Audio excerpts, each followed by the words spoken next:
Welcome to Laughterpur. Meet Noti Nishant. Laughterpur was a very happy town. Everyone there smiled a lot. The sun always seemed to shine a little brighter in Laughterpur, it was said. Children played in the streets without a care in the world, their giggles echoing through the lanes. Even the grumpy old man who sold newspapers would crack a smile sometimes. It was just that kind of place, full of cheer and good vibes. People said the town got its name because laughter was the most common sound you'd hear, day in and day out. It was infectious, really. You couldn't help but feel a bit jolly just by being there. In this happy town lived a boy named Nishant. Nishant was tiny, really, really tiny.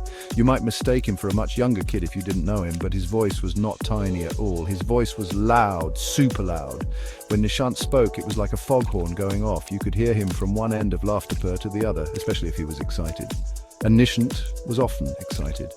He was a bundle of energy, always bouncing around, looking for his next bit of fun or mischief, his small frame belying his huge presence. Nishant was famous in Laughterpur. He wasn't famous for being the smartest kid in school, nope. And he wasn't famous for being a star cricket player either. Though he did try, often with very funny results that involved tripping over his own feet. Nishant was famous for something else entirely. He was known far and wide across all the little gullies and big squares of the town for his amazing, his incredible, his truly unforgettable jokes. Everyone knew when Nishant was about to tell a joke. The air would get a special kind of still. Hey everyone, why did the dog cross the road? The thing about Nishant's jokes was they were lame. Super, super lame.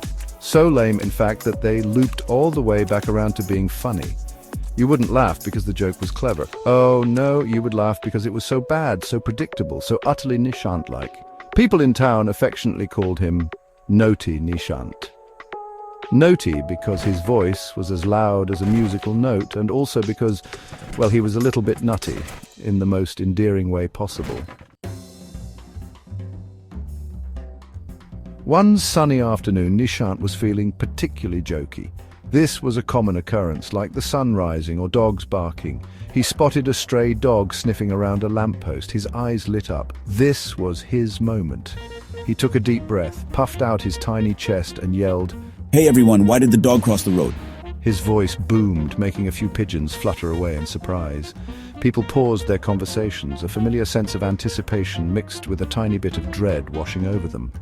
They knew what was coming. To get to the barking lot. Nishant roared, nearly deafening a poor flower seller nearby. There was a moment of complete silence. You could hear a pin drop, then a small child giggled, then an old lady chuckled, shaking her head.